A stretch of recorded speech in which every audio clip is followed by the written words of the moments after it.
né? Mas o problema maior é que, às vezes, né, a gente buscando uma funcionalidade específica, a gente acaba perdendo o controle da nossa aplicação, né? E isso é um problema.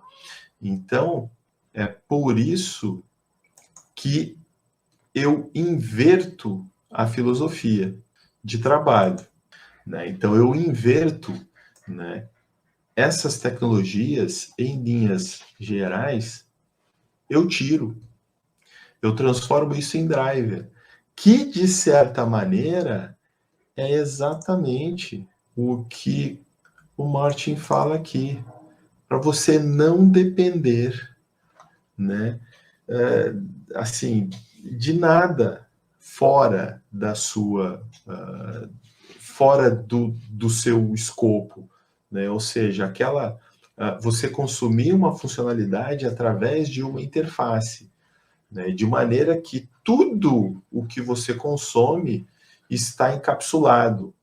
Que se ele está encapsulado, ele está controlado. Ou seja, tudo que você for usar, você implementou, então você previu e você controla, né? Você pode definir que vão ser usadas as funcionalidades X, Y, Z daquele determinado componente e as outras 200 não, né? Por quê? Você definiu um contrato. Então são os contratos de subsistemas. E aí você faz valer de verdade digamos assim, os componentes ou namespaces que você criou, domínio, aplicação. Aqui eu estou chamando de persistência, mas vamos mudar para infraestrutura, só para ficar igual, né? E infraestrutura, né? Então, assim, mas, então tá, se eu tenho na infraestrutura e aplicação vazamento de componentes internos, né, eu preciso, como é que eu poderia lidar com isso? Como é que eu poderia resolver isso? Né? Então, vamos lá. Na minha filosofia, eu inverto as coisas, ou seja, eu penso primeiro no contrato do subsistema que eu quero. Vocês podem ver isso bem claramente no TheFlow. Assim, o TheFlow ele tem uma série de componentes implementando camada de negócio, persistência, domínio, eventos, e todas elas têm a dependência numa única direção. E tem objetos de transporte. Os objetos de transporte são o negócio, são o domínio. E o restante fica encapsulada em cada camada.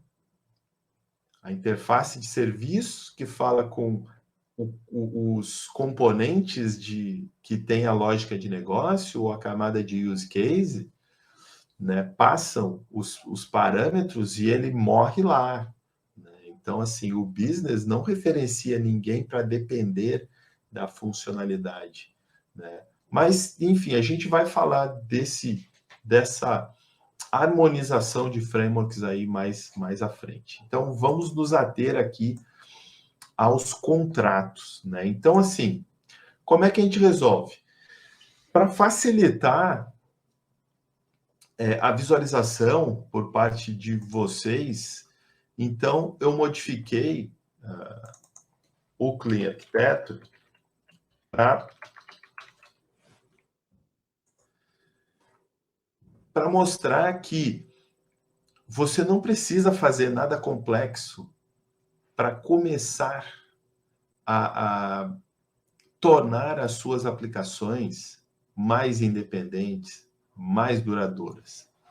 Né? Então, para isso, você precisa começar a olhar como cada tecnologia está sendo utilizada, o que você está usando dessa tecnologia, qual camada você quer usar aquela tecnologia, qual camada deve digamos, ser responsável por expor as funcionalidades que você quer. Eventualmente, tem tecnologias que expõem funcionalidades para camadas diferentes.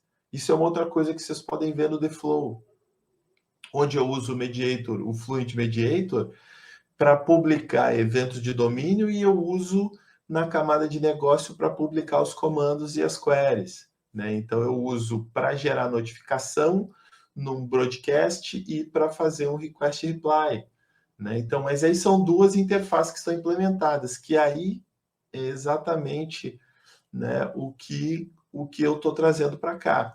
Só que no nosso caso, a gente vai trabalhar só na camada de persistência, né? Então, o que a gente vai fazer?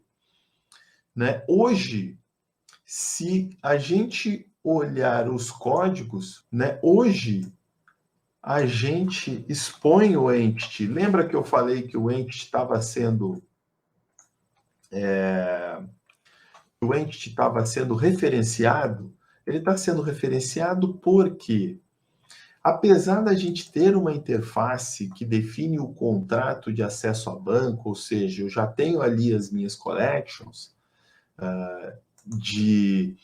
que vão fazer a referência com os objetos, com as coleções que vão prover acesso aos dados da base de dados via entity, ela está expondo uma entidade que é nativamente da camada de persistência para a camada de negócio, né? Então, né, digamos assim, o Unit of Work do entity está sendo exposto para a minha camada de negócio, né?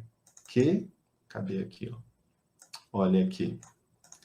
Então, assim, com isso, eu já fico amarrado, ou seja, a minha camada de aplicação também está amarrada ao entity, né? Eu não posso removê-lo, eu não posso trocar ou passar a usar um outro tipo de banco de dados numa outra versão desse template ou num outro serviço utilizando essa estrutura, né? Que é uma estrutura legal, né? Mas ela está me amarrando a uma determinada forma de pensamento, né? E isso, inclusive, traz outros problemas, né? Um deles que é muito latente é, por exemplo, você não conseguir disseminar Clean Architecture dentro da sua empresa. Você não conseguir que outras pessoas utilizem, né, utilizem o template por dizer, eu não preciso disso tudo, né? Então, assim, a gente acaba perdendo oportunidade de começar a criar a nossa plataforma, ou de começar a disseminar, né, uma referência que possa ser evoluída, que possa ser melhorada. Só que não tem como a gente melhorar algo que a base tem muita coisa. Ou seja, para eu melhorar o template base, eu vou ter que mexer com tudo isso aqui, com o Entity, com o Mediator, com o Automapper, com o Fluent. Eu vou ter que melhorar, na verdade, o uso dessas tecnologias. Mas, poxa, será que isso é uma coisa a ser melhorada ali? Né? Então, é um ponto a se pensar.